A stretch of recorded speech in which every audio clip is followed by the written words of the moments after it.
So what we have set up here, and this is Ricky, by the way.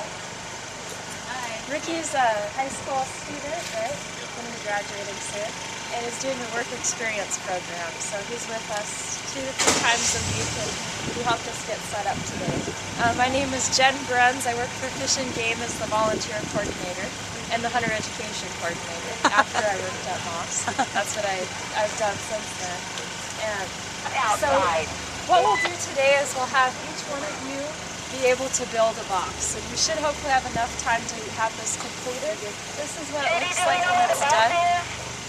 And so just a couple things to keep in mind that's kind of cool is that we have this design. You'll notice that if we want to target bluebirds, but we call it a bluebird box, and how many of them actually get used by bluebirds is a pretty small percentage. But that's what we like to call it, as a bluebird box. We have some of these I live in Julietta, just up the river, if you know where that is, the Potlatch River. Hi. And we have these at our property, and we've had some bluebirds use them, but mostly tree swallows. So ideally, of course, it'd be nice to see even more bluebirds, but tree swallows are great too. I do have some information about bluebirds, so if you're interested in kind of what their eggs look like, their nests, what type of habitat they like, we won't talk about that too much, but there's pamphlets about it. And we hand those out when we sell these at the Fish and Game office. The reason we build these is you can take them home with you today if you want, absolutely do that. If you have a place to hang it up, or if you want to decorate it as for your room or something, that's fine. But we do sell these at our Fish and Game office for $7, and the proceeds go to benefit our wildlife habitat area. This area is just a 5-acre little parcel behind our Fish and Game office up in the orchards of Lewiston, and it was started in 1985, so actually last year it had its 25th anniversary. And you can see in 85 just a hay field, and it was Fish and Game property at that time.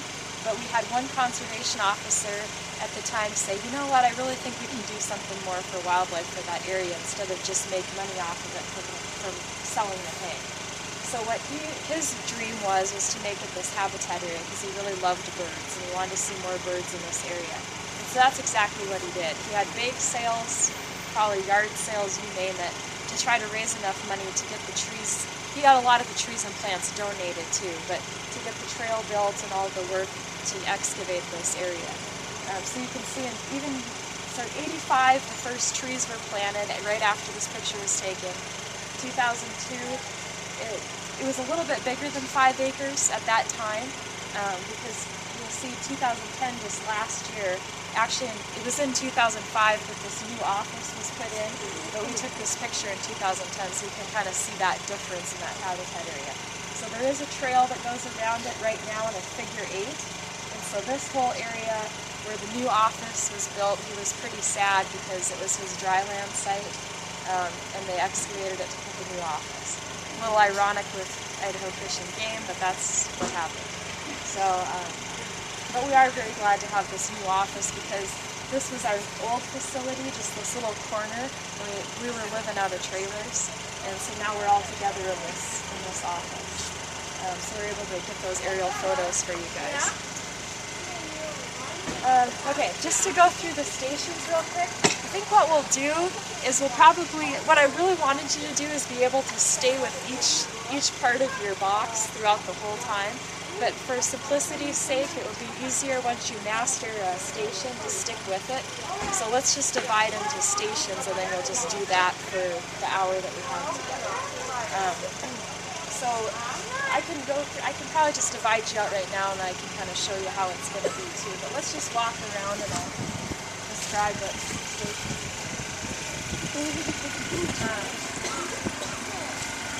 First thing, over there by the generator, I have a branding iron set up, so I can have one person do that. And I'll just go through the stations real quick, is that okay? And then you can choose what you want. Okay, so I have a branding iron, it's on that concrete over there, and just be very, very careful, because even up to, there's a rubber handle on it, but the wires up to it get extremely hot. So it's easy to do, because I've burnt myself on it before. It should be hot right now because it's been plugged in for a while. So the way you can do that is like a stamping motion, and it takes a little bit of time, but if I use this, I'll just kind of stamp real slowly, and that should give us a nice brand on the front of it. It just says Voluntary Fishing Game. So that's one job. The second job is to take the front pieces. Right here we've got a jig set up, and we have the drill ready for you. And so your front piece will actually look like this, and it's got little indents for you already so to show you where it needs to be drilled. So this person here at this station will just put those, will just drill those holes in that front.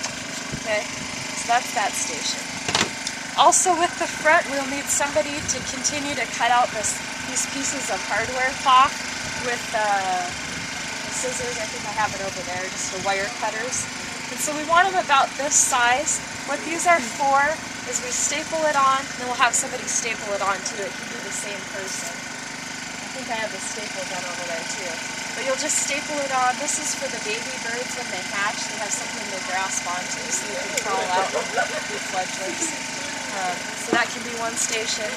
Next one, this is probably the biggest, not necessarily the most important, but probably the biggest as far as the number of steps go. So you'll have the front, and then you'll have your two sides. This jig is set up so that you'll notice on this side these screws are sticking out a little bit. That's intentional because we do want that side to come down just a little bit. The reason for that is this side goes all the way to the top, this side comes down just a little bit. This is allowing you to have that gap with those screws because it's designed so that you can pull out this duplex nail and open up the side as a hinge, and so that you can clean it out real easily. So that's why that's in there, and so it's going to be important just to kind of keep this side just offset just a tad. Okay, so your job with this, holding the front and the sides together, is just to do this portion. So I have all your nails, your hardware right here. You'll use the 1.5-inch screws, and you'll put, and this, I'll keep this here too as an example, because it'll be important to know where the nails go and where the screws go. There'll be two screws on this side. You'll put a nail in the bottom to hold the, and it actually could be a screw on the bottom too, to hold your bottom in place. And then you don't have to worry about this because we'll do this at the end for the duplex. So you'll just have to do screw, screw, screw, and then this one will have to be a galvanized nail to make that hinge to open up, so that box can hinge open on that nail. And the galvanized nails are right here. And so you can just put that in with your hammer. So this will help you right here with this station. So all you're doing here is the front and the sides. So then the next station will be the top.